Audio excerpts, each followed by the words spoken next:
Today's speaker is Thiel. Peter was the founder of PayPal and Palantir and Founders Fund, and has invested in most of the tech companies in Silicon Valley. And he's going to talk about strategy and competition. Thank you for coming, Peter. Awesome. Thanks. Sam, thanks for inviting me. Thanks for having me.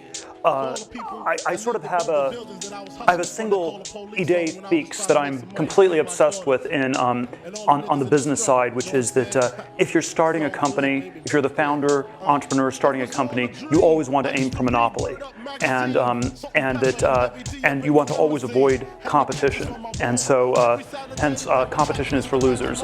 Something we'll be talking about today.